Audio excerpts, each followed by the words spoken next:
it's good to be back out here Tuesday.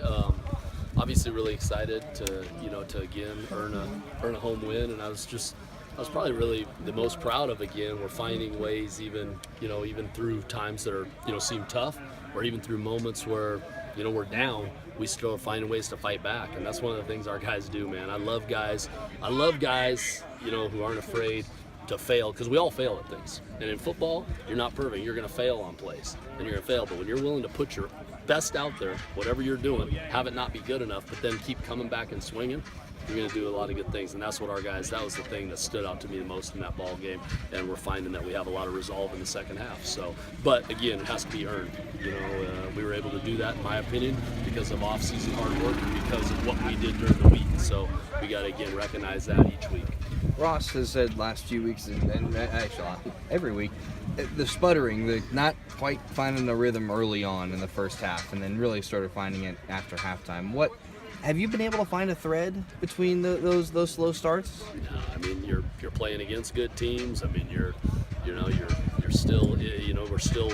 I mean there's just there's a lot of little factors that come into it. And at the end of the day, you're working to be better with every game and with every series and get better in games. But it won't be the last time we punt, and it won't be the last time things don't look perfect. But like I said, the key is what can you do over the 60 minutes, to find ways to win. What can you do, for other guys to step up when you have certain guys out. And those are things we're working through as we go. But, when it's all said and done, yes, you're always, even if no matter when my last football game ever that I coach in, I'm still going to wish we were smoother in that ball game too. So I don't worry too much about that. I just worry about what we're going to do from this week till next week to improve just overall in what we're doing offensively. What stands out on the tape between USC's game against Stanford and the way they defended Texas?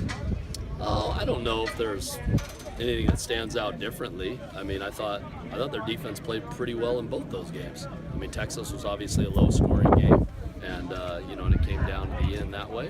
And Stanford, I thought they played really well. So I think they're a really good defense that understands, what their exactly what their plan is in each game, and and they have very good players at each level on defense. That's the thing too. So from the first level to the second level to the back end, they have a lot of very good players. But at the end of the day, to me, it's about what we do to execute. We just got to understand what we have to do is be on point, understand our assignments, and and come out with that mindset.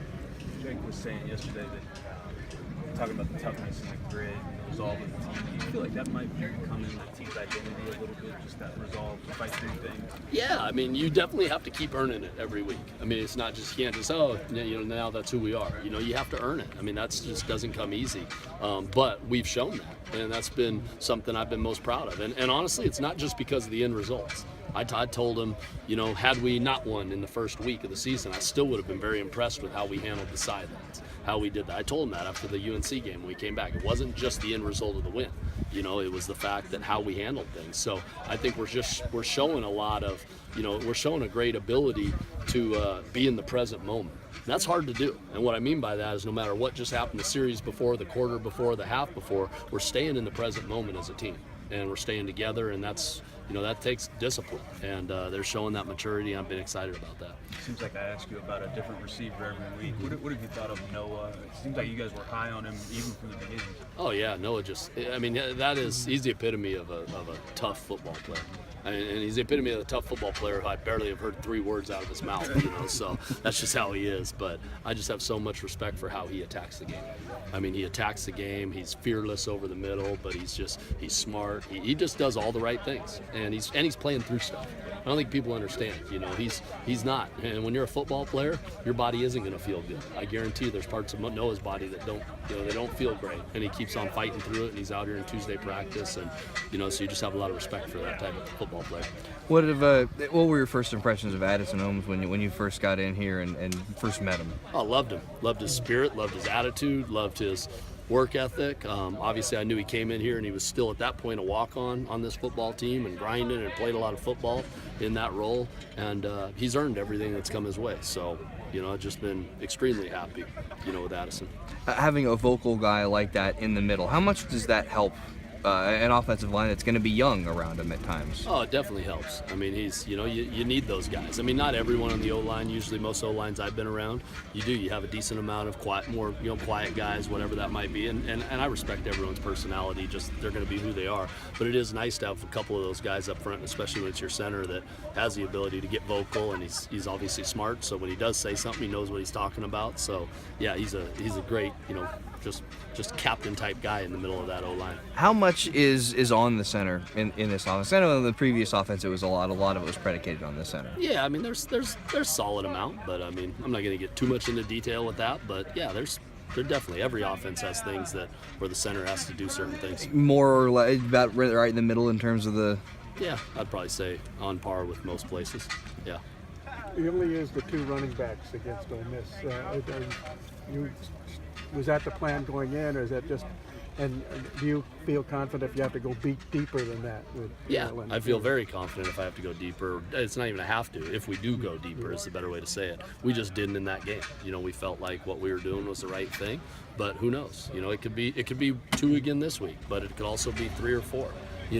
For us, it's just, and I told him that. I go, I don't know some games if we'll be more by committee. I don't know if some games if one guy will be the workhorse, but we just all have to be ready. So you kind of get a feel and a flow of the game, to determine that. With that, he said he wanted to see more consistency out of Vic with the 6 and 7 yard runs. How much more consistency did you see out of Vic? He took big strides. That was his best ball game out of the 3 we've played this year. He averaged almost 6 yards a carry. There were a lot of earned yards.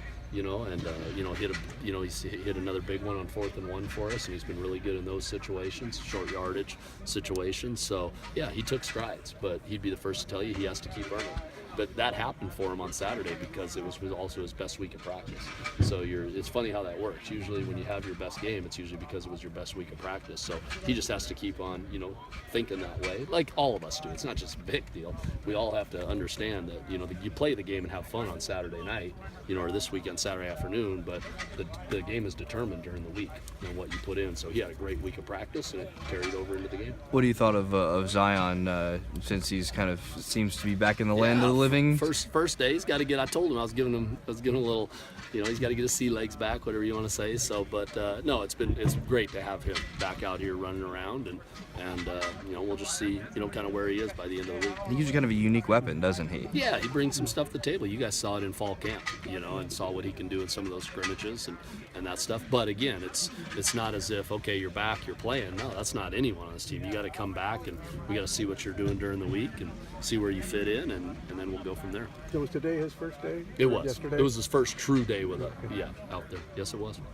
You guys obviously have enough football to focus on this week, but in a week where you're honoring a guy like Joe Ross, do you do something to make sure the players understand kind of the history of that? Yeah, I mean, that's more handled by our head coach, and Coach Wilcox does a great job with that, but I'm looking into it more, because just being here, and it's just such a remarkable story.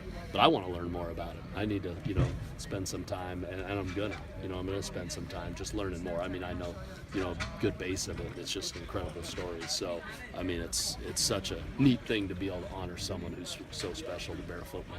That's an interesting thing for a new coaching staff because you have so much learning the personnel and installing the scheme and everything, but there is some history there that I'm sure you want to get to at some point. Absolutely, and I've been able to get to some of it, but over time I want to, just gather the sponge more and more in, and it's just kind of, that's neat about being somewhere new and just hearing some of those stories and learning every day.